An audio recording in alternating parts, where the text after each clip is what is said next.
buenas tardes. Mire, en México los avances en cuanto al matrimonio igualitario son lentos. Basta con mencionar que solo 1/3 de los estados reconocen la unión legal entre personas del mismo sexo. ¿Usted qué opina? Hoy hablaremos justamente de este tema en Punto y Coma, así es que quédense con nosotros. Bienvenidos. Durante años ha existido una polémica en torno a los matrimonios igualitarios. Hasta ahora, solo en 9 estados de México, el matrimonio gay está establecido de manera formal en sus leyes. En algunas entidades se necesita tramitar un amparo para que las parejas del mismo sexo contraigan nupcias. De acuerdo con cifras del Instituto Nacional de Estadística y Geografía, INEGI, en 2015 se registraron 558.018 matrimonios, de los cuales el 99.7% corresponden a uniones legales de personas del distinto sexo, mientras que solo el 0.3% corresponden a matrimonios legales entre personas del mismo sexo. Es decir, solo se registraron 1.749 matrimonios igualitarios durante este año. En la Ciudad de México, en los últimos 8 años, se han contabilizado 8.639 matrimonios igualitarios, de los cuales 4.654 fueron entre hombres y 3.985 entre mujeres. En marzo de 2017, las autoridades capitalinas lanzaron una convocatoria a la comunidad LGBT a romper el récord de uniones matrimoniales en las bodas colectivas realizadas en el Zócalo capitalino, con la finalidad de garantizar el derecho a amar y a crear un espacio libre de homofobia y discriminación.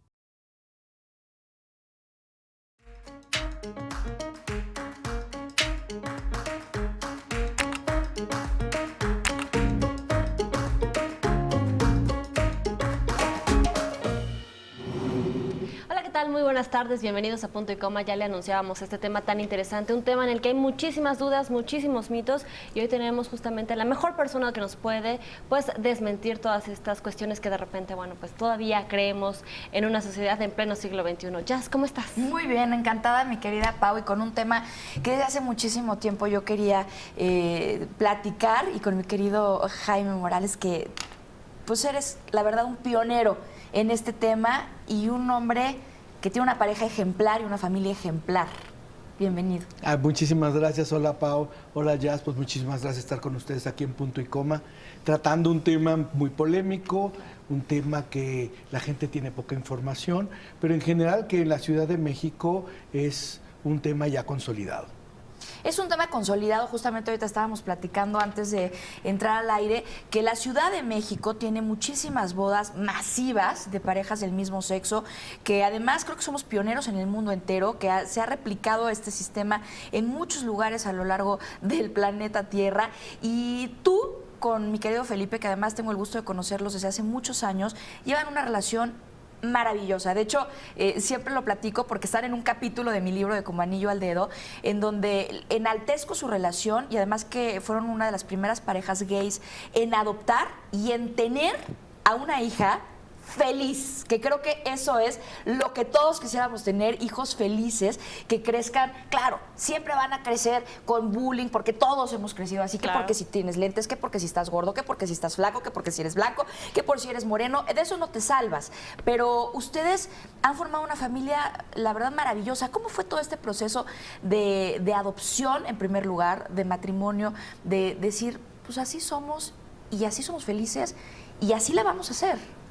Mira, Pau y Jess, y el público, creo que lo más importante es que llevamos los dos un proceso individual de conciencia y de consideración de lo que eres para ti mismo, ¿sí? Alejar la homofobia internalizada que la mayoría de las personas tienen, porque eso es lo más importante, que tú estés seguro, conforme y orgulloso de ser quien eres. A partir de eso te puedo decir que una lucha desde los 80s, en mi caso, sí, ha ido dando resultado para ser una persona más conforme consigo misma. Entonces, cuando Felipe y yo nos conocemos, somos dos personas afines, dos personas que están buscando eso, la conciencia, están buscando el bien común, están buscando la felicidad. Una palabra que luego es como como que la gente dice, ay, por favor, no me hables de eso. Sí, ser feliz es un derecho, ¿no? Claro. Ser feliz es una obligación. Entonces tenemos que hacer todo lo posible nosotros para ser felices y que el entorno lo provoque, ¿no? Entonces ya con eso decidimos, formamos pareja y después de 10 años, cuando finalmente surge en la Ciudad de México el matrimonio civil igualitario, decidimos casarnos.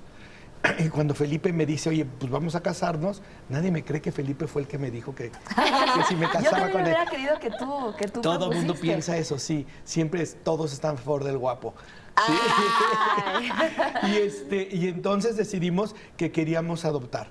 Y entonces empezamos un proceso primero con nosotros mismos. O sea, queremos adoptar, ¿qué significa? ¿Por qué? ¿No? Sí, y sí creo que todas las personas que utilizan esta herramienta de la adopción para tener una familia con hijos, siempre tienen un proceso de conciencia, siempre tienen un proceso de trabajar consigo mismos para saber qué quieren y qué estás dispuesto a dar, ¿no?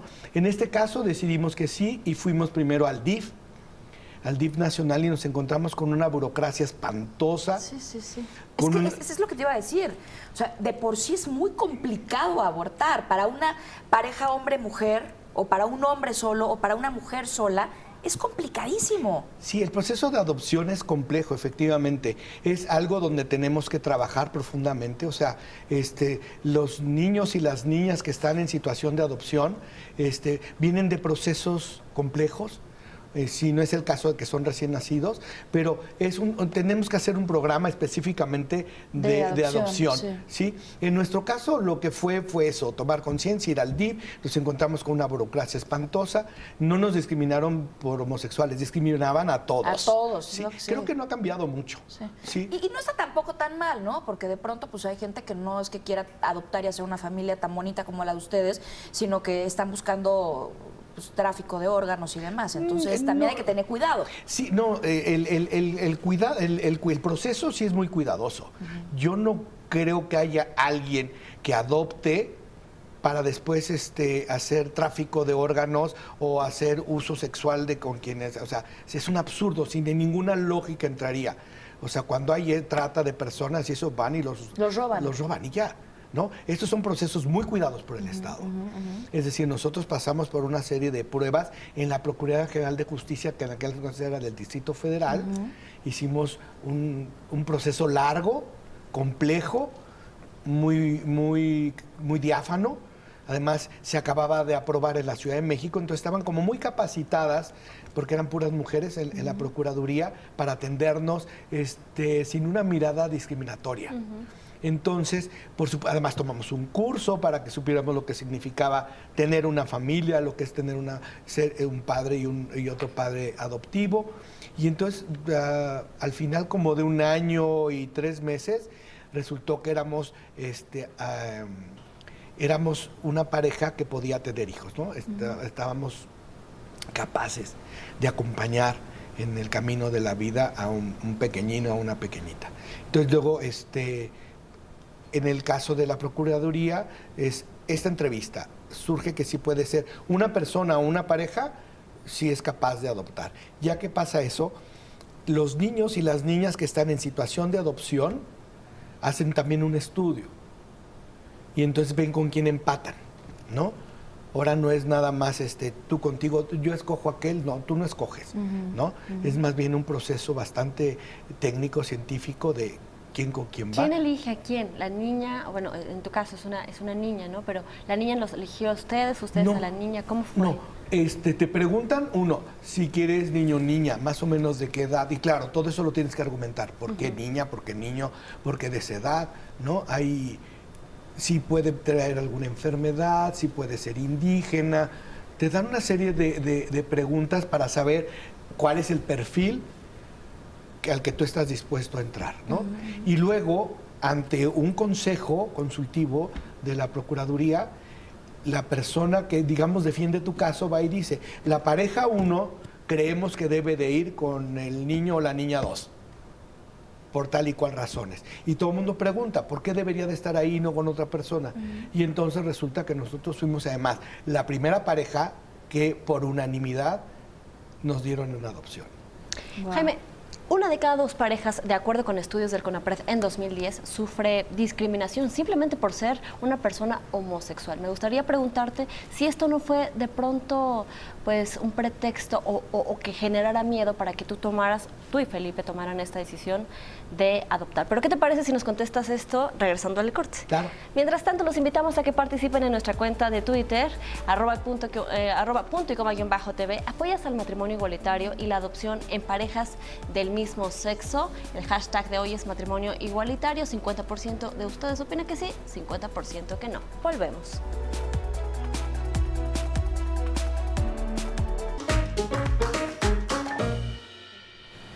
Estamos platicando con mi queridísimo Jaime Morales, que además vas a estar dentro del gabinete de Claudia Sheinbaum como responsable de las agendas de los derechos humanos del gobierno.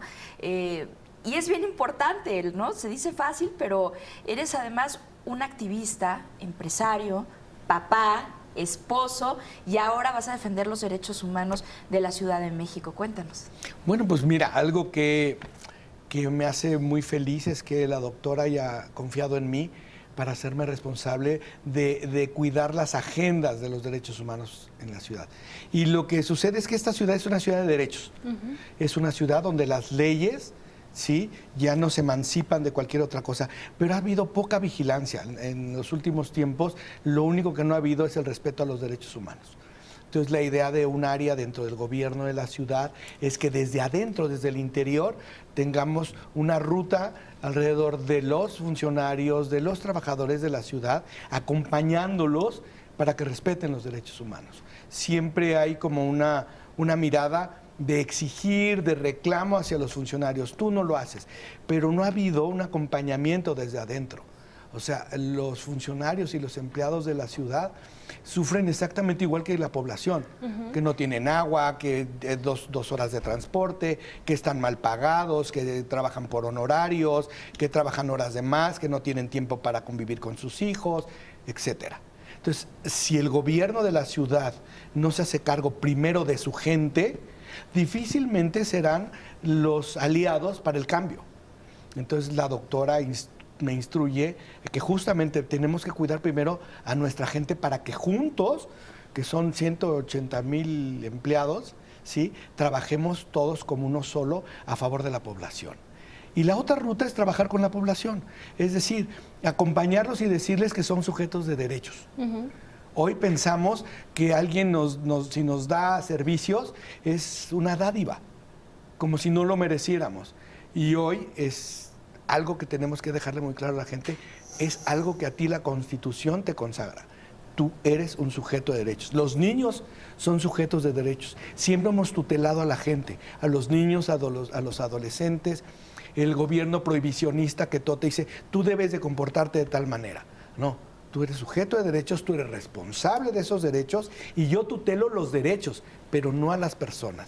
Entonces, es en ese sentido que la doctora Sheinbaum propone una área dentro del gobierno de la ciudad donde específicamente proteja y haga respetar los derechos humanos de la ciudadanía para todos. Es decir, así como se le va a obligar a la policía que respete los derechos humanos de la gente, vamos a hacer que se respeten los derechos humanos de los policías.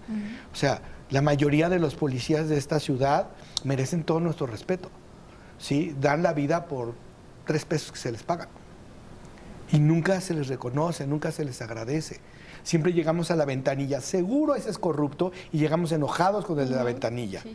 Y el de la ventanilla sí está enojado. Claro. Porque igual que tú, lo atendieron mal en otro lugar, no tuvo servicio médico. Son cargos que están muy desprestigiados y además, tienen razón de ser, ¿no? No es que tengamos un ejemplo de policías o de políticos en este país en general. Sin embargo, pues hay que darles una oportunidad también. Así es, pero para darles esa oportunidad hay que acompañarlos, hay que capacitarlos. Por sí solo, por magia, no va a ser. Claro. ¿No? Porque digamos que se acabó el maltrato y la corrupción, no va a suceder. Hay que acompañarlos para que suceda. Y bueno, tengo la alegría de que la doctora haya confiado en mí, que crea que puedo ayudar para tener este mejor gobierno que nos hemos propuesto tener, para el que ha luchado tanto México, para que acabemos con las lacras de la corrupción, el maltrato y sobre todo donde por primera vez el ciudadano es el protagonista de la historia del cambio, ¿sí? Y el ciudadano quiere decir tú y yo, o sea, son ciudadanos trabajando para ciudadanos. Claro. Déjame interrumpirte un momentito, querido Jaime, porque tanto seguimos platicando con el queridísimo Jaime Morales de pues, los matrimonios gays, los derechos humanos. Ahorita mismo mencionaba sobre los derechos de los niños, que entre ellos está ser felices y tener una familia. Vamos a repasar un poquito de eso regresando del corte. Participe con nosotras en nuestras redes sociales, @punto y coma _, @punto y coma _TV, me estoy ofuscando. Apoyas el matrimonio igualitario y la adopción en parejas del mismo sexo, #matrimonio igualitario. El 45% nos dice que sí, el 55% nos dice que no. Volvemos.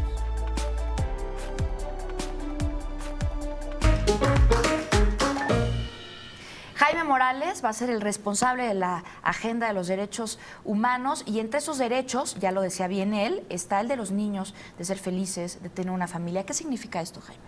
Significa que los niños y las niñas tienen derecho al espacio público, a una familia, a un hogar, a ser protegidos, a que fundamentalmente tengan salud, educación, alimentación suficiente para que puedan ser felices, para que se desarrollen en la vida. Hace un momento nos decías, Jaime, que sí, venimos, y creo que es la mentalidad que todos en esta mesa compartimos, venimos a esta vida a ser felices, a amar a quien tú decidas. Sin embargo, también te preguntaba, Jaime, hace un momento, según una encuesta del CONAPRED del 2010, 1 de cada 2 personas homosexuales son discriminadas. Y esto de repente puede crear prejuicios, puede crear miedos, para de repente tú decir, bueno, quiero ser feliz y quiero tener un hijo. ¿A ti te dio miedo? ¿Te detuvo esto? ¿Qué le dirías a la gente que en estos momentos pues quiere ser feliz, quiere tener un hijo, pero se detiene justo por esta razón? Parejas homoparentales. Mira, yo lo primero que les puedo decir es que cada familia es diferente en su manera de concebirse a sí misma y de expresarse. El tener un hijo es una responsabilidad muy profunda. Es una responsabilidad que conlleva un cambio de vida, un cambio de paradigma. Y no lo digo nada más para personas, parejas del mismo sexo, lo digo para todas las personas. O sea, ojalá a los heterosexuales les hicieran un examen para ver si son capaces, si están capacitados para acompañar a un ser por la vida, ¿no? O sea, es algo muy profundo. Pero para las personas del mismo sexo que quieran tener un hijo, lo primero que tienen que pensar es que es para siempre. O sea, no es una mascota, no es como decía por ahí la hermana de Thalía, ¿no? Tengan una mascota. No, es cuando queremos tener a alguien a quien cuidar, alguien a que acompañar, alguien para ser feliz y que te haga feliz a ti también. Ese acompañamiento te debe de hacer feliz, te tiene que hacer sentir poderoso.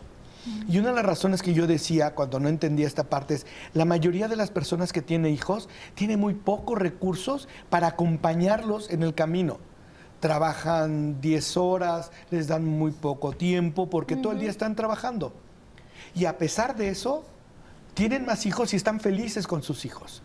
¿Cuál es la dinámica que se da ahí? No lo sé, pero sí es muy poderosa, sí, la paternidad. Y la otra cosa que creo que hay que decirle a la gente es que no necesitas tener hijos para ser feliz. O sea, los hijos te hacen muy feliz, pero no te dan la felicidad. O sea, la felicidad debes de tener contigo mismo, con un proyecto propio de vida. Si tienes pareja, con un proyecto propio y luego un proyecto de pareja, ¿no? Jazz decía hace un rato, no sé si fuera del aire, que nos decía que somos una pareja de mucho tiempo. Pues es eso. Cada quien tiene un proyecto individual y luego hicimos un proyecto de pareja. Después decidimos tener una hija. Y tenemos una hija que hace que confluyan nuestros proyectos en un nuevo proyecto, en un encaminar a alguien que va a generar su propio proyecto, ¿no? Claro. Entonces, si la gente tiene claro eso, si las mujeres y los hombres tienen claro eso, primero voy yo. Tengo que estar claro conmigo, tengo que ser feliz, tengo que estar muy consciente de quién soy yo. Tú me decías algo de que es que hay algunos homosexuales que no pretenden y les da pena. Si te da pena ser como eres, pues lo menos factible es que tengas un hijo. Claro. Primero tendrás que resolver un problema contigo mismo, ¿no? Es un poco lo que hacen las instituciones cuando inicias un proceso de adopción. Sí. averiguan quién eres tú, te ayudan a averiguar quién eres tú y cómo hay que estás. tener la vocación de padres también, que no todo el mundo tiene. Yo creo que la vocación surge. ¿Ah, sí? Sí. Lo que yo no creo es que todo el mundo tenga que ser padre. Más bien si hay como este espíritu de libertad para estar yo solo, hacer mi camino, hacer carrera, viajar, ¿no? Y no tener hijos. Y eso es súper válido. Creo que es un paradigma de las nuevas generaciones, ¿no? Si tenemos o no tenemos hijos, si nos casamos o no nos casamos. Entonces, como lo de matrimonio igualitario que decían, ¿por qué van ustedes y pelean algo que ya es obsoleto, que ya está de modé? Claro. Porque tenemos el derecho. Nada más. O sea, si después qué haces con ello, ya será cosa de cada quien. O sea, no estamos proponiendo ni que se case la gente, ni que adopte hijos, ni que sean homosexuales, nada por el estilo. Lo que estamos exigiendo a la gente es que nos respete. Respeto. ¿Sí? Que si está preparada o no la sociedad para que haya hijos o hijas de familias homoparentales o lesbomaternales o transmaternales, es algo que se va viendo en el camino. No se estaba preparado para que la mujer votara, no se estaba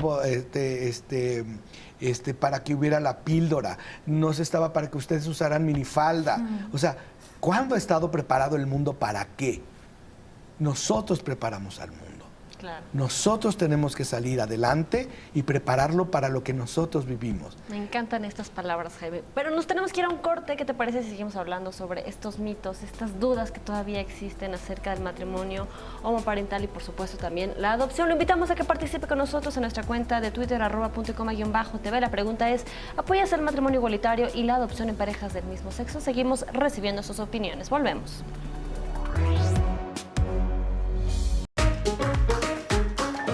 Estamos hablando del matrimonio entre personas del mismo sexo, entre la adopción, y creo que aunque en esta mesa no hay mucho debate porque tanto Pau como yo estamos a favor, es un tema polémico. Hay algunas respuestas también en nuestra cuenta de Twitter. Luis Alfonso Martínez dice, excelente programa, un saludo. Steffi Prudhomme dice, estoy a favor de una figura jurídica que respalde a todos por igual. Esto va más allá de una preferencia sexual.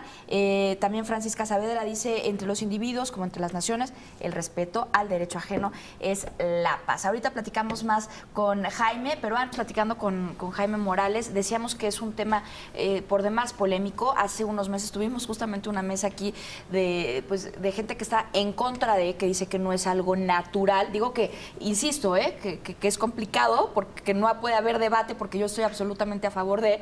Sin embargo, pues es importante decirlo porque habrá gente que también está en contra y que piensa que va a ser difícil para un niño, que lo van a bullear en la escuela, que de pronto no va a entender. ¿Cómo ha sido tu experiencia? ¿Puede ser feliz un niño que tiene dos papás o dos mamás? ¿Cómo le va en la escuela? ¿Qué le contestaron ustedes a Ale cuando ha preguntado por qué yo no tengo una mamá y tengo dos papás? ¿Cómo es este proceso? Mira, empezaré por decirles que lo que dice el Consejo Nacional por la Familia, ¿no? Que él aboga por una sola manera de ser familia, que es papá, mamá e hijos, que además es la minoría de las formas de familia que existen en el país, ¿sí? Es su derecho de decir cómo a ellos les gusta su familia. Lo que no tienen derecho es decir que las otras formas de familia que habemos no tenemos derecho de existir, ¿no? En cuanto a la felicidad que le puede traer dos papás o dos mamás a un bebé, a una niña, a un niño, tiene mucho que ver con la pareja. O sea, no por el hecho de ser gay eres buena persona, no por el hecho de ser lesbiana eres wow. Y son dos supermamás. No, es como cualquier cosa.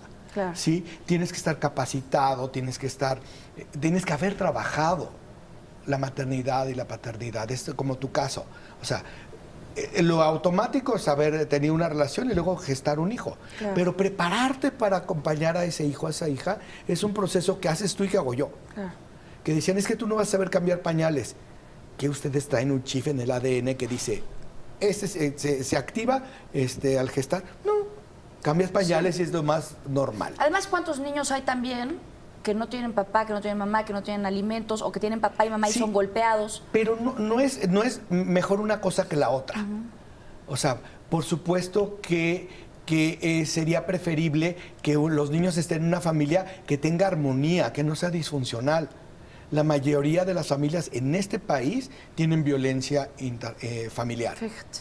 Ya para empezar con eso. O la ven, ¿no? Sí, por eso, Entre sus está papás. dentro, está dentro. O sea, la violencia familiar es de muchos grados. Sí, sí, sí. ¿No? Hay algo como imperceptible desde los gritos, Sí. ¿no? Hasta los golpes. O sea, que los niños estén en situación de adopción es porque alguien los tuvo y los abandonó. O se los quitó el Estado. O sea, es algo que nadie ha dicho. Y tampoco dicen estos conservadores que ellos se van a unir para sacar a todos los niños que están en la calle y los van a criar y los van a cuidar. No, yo no he visto ninguna campaña, ni de la iglesia, ni de los conservadores que diga, oigan, adopten a un niño, no pueden estar en la calle. No he visto. No he visto un trabajo que digan, no puede haber embarazo en las niñas de 13, 14, 16 años.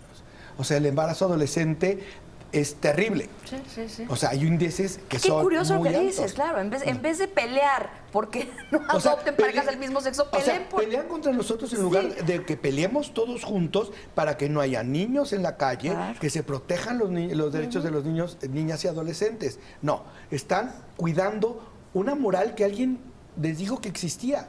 O sea, ¿qué es lo que están defendiendo? La Sagrada Familia. Podríamos hablar horas de la Sagrada Familia, que es lo menos común que puede haber, ¿sí? Una señora que nadie embarazó, o sea, no puede ser. Claro. En fin, pero lo que yo sí le puedo decir a la gente es que todas las familias homoparentales y lesbomaternales criarán a sus hijos de acuerdo a la ética y los principios que tengan. O sea, no somos por sí mismos garantía. Sí. Jaime, tenemos un minutito y medio. Dinos tu experiencia, ¿cómo ha sido? Mi con experiencia ha Ale? sido maravillosa. O sea, nosotros somos una familia que eligió el entorno, que no es la mayoría. O sea, la mayoría sí sufren bullying, discriminación, pero sufren todos. La hija de la trabajadora sexual, la divorciada, la madre sola, la que la atiende la abuela. O sea, somos una sociedad discriminadora. Somos una sociedad intolerante. Somos una sociedad que todo lo que tiene enfrente no le gusta. A nosotros nos va padrísimo. Alejandra es una niña feliz, es una niña que la quieren sus compañeros, todavía está en la edad que es muy cool que tenga dos papás. Y cuando Y estará llegue siempre, yo sí, creo. y seguramente cuando alguien le pregunte es que tus papás son jotos, ella se volteará y dirá, sí, porque ella sabe que somos jotos, que somos homosexuales, que somos dos señores, ¿sí? O sea, está criada en libertad. No le hemos engañado en ningún sentido. Ella está orgullosa de sus dos papás, como son sus dos papás. Entonces, esa es la manera de defender a la gente contra el bullying. Asegurarse que nuestros hijos y nuestras hijas están seguros de sí mismos, están amados, protegidos, y cuando alguien vaya y les haga algo, sepan con quién ir a denunciar. Pues yo me quedo con eso que habías comentado, Jaime. Hay que forjar el futuro de México, hay que forjar nuevas familias y familias más abiertas. Y lo último que yo les quiero decir a todos ellos, o sea, esos porcentajes de 50 y 50 a favor o en contra, no necesitamos que nos den autorización. Aquí estamos, la ley nos protege y seguiremos estando. Más bien les exigimos que nos respeten y que ustedes cuiden hacia el interior de sí mismos qué hacen con los demás. Y ojalá cada día sean más estados los que piensen así como en la Ciudad de México. Gracias, gracias, Jaime. Sabes que te admiro mucho tu Gracias, familia, me querida. encantan, soy fan de ustedes. Además, traes joyería de Delia González, Así diseñadora es. mexicana, que hay que mandarle también un beso y hay que apoyar orgullosamente de Tasco. Gracias a ustedes por habernos acompañado. Yo soy Yasmín Jalil. Gracias, Mi querida Jazz. Pau. Gracias, Jaime. Jaime. Gracias, Paul. Gracias. Los Gracias a dejamos en ustedes. Titulares de la Tarde con Gaby Tlaseca. Gracias.